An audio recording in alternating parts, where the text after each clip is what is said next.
Attendez les amis, on a un expert, il s'appelle Gaëtan Powys. Il est journaliste défense pour Air et Cosmos.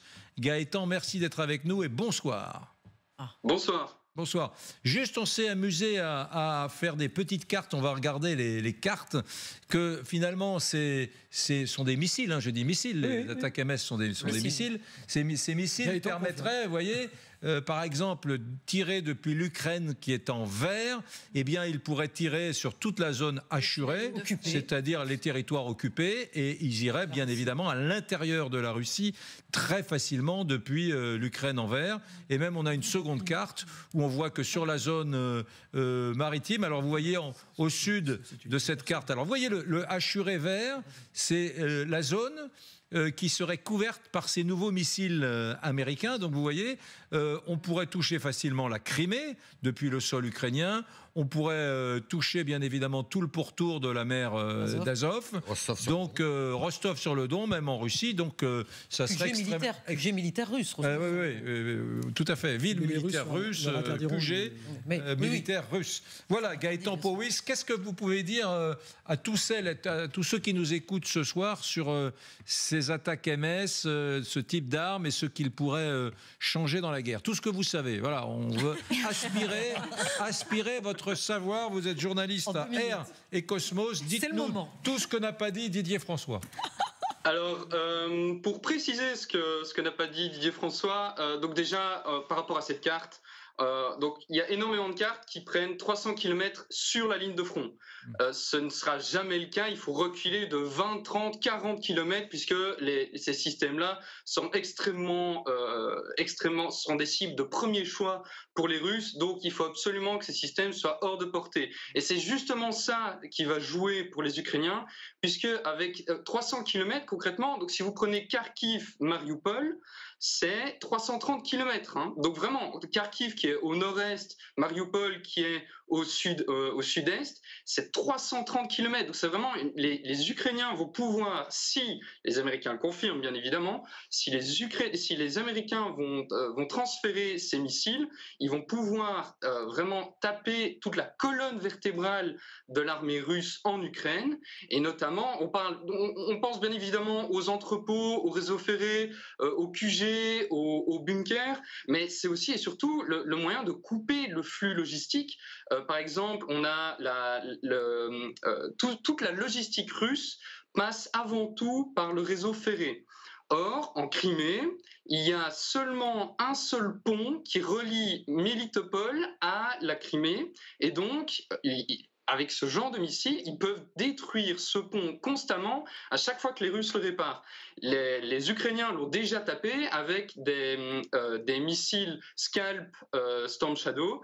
Et donc vraiment, c'est sur la logistique russe, ça va avoir un effet important. Maintenant, est-ce que ces missiles pourront être utilisés sur la Crimée? Ça, c'est en fonction des règles d'engagement que donneront les Américains. Est-ce que le pont de Kerch est compris ou non dans la Crimée en fonction? Donc tout ça, c'est un peu des questions, on ne connaîtra pas réellement. C'est vraiment en fonction des attaques qui vont être effectuées.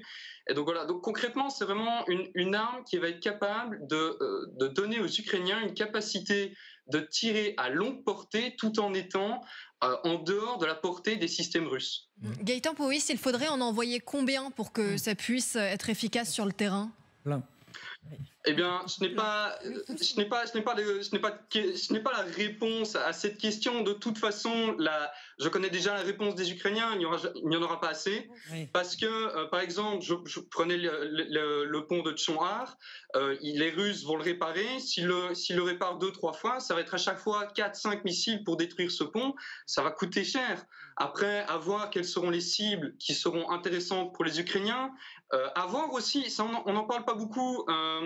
Vous venez d'en parler sur le plateau.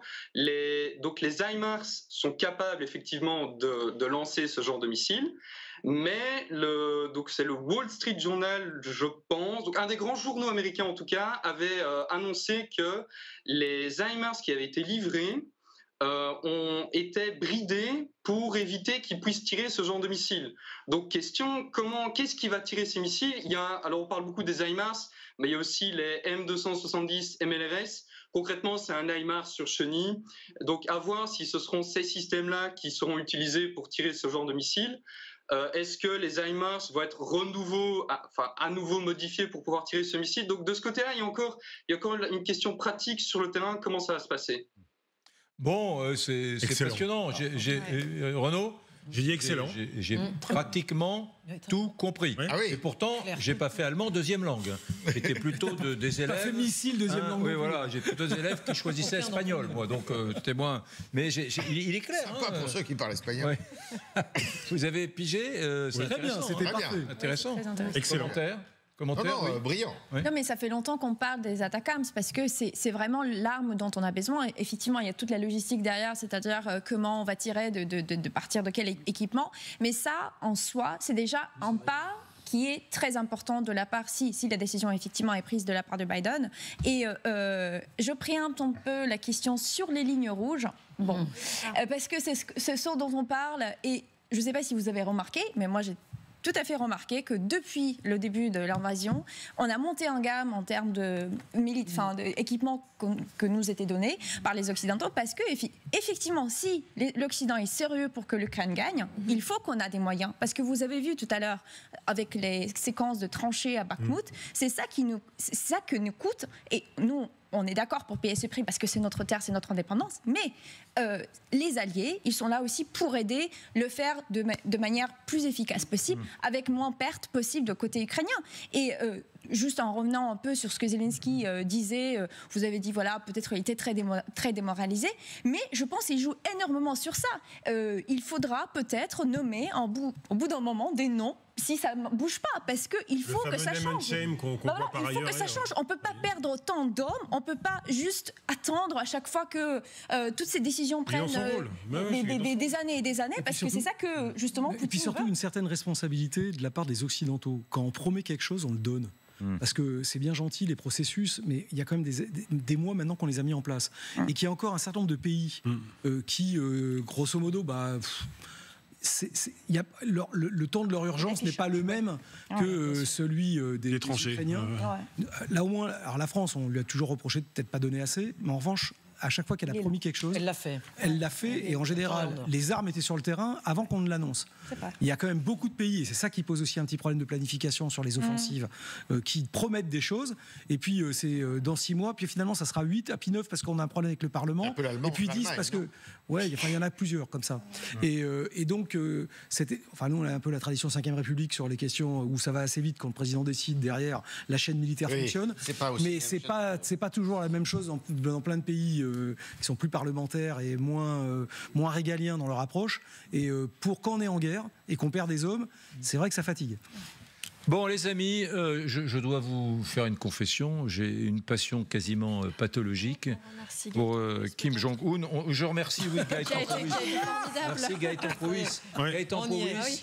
On vous donne la note de 18,8 sur 20. Ça, c'est les 653 millions de téléspectateurs d'LCI qui ont voté.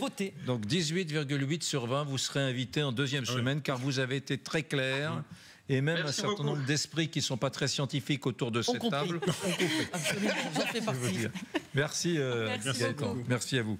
Oui, je vous disais, non mais au revoir.